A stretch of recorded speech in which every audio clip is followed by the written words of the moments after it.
So I'm plugging in my soil sensor. Now it's reading through here, temperature and humidity. And what I'm going to do is create a scene so my soil sensor will activate my water timer.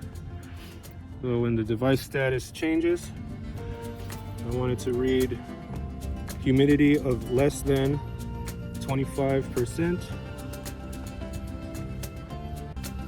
Then I want it to run my water timer to switch on.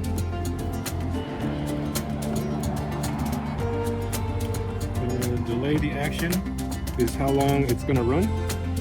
So it will run for 5 minutes. And after running for 5 minutes,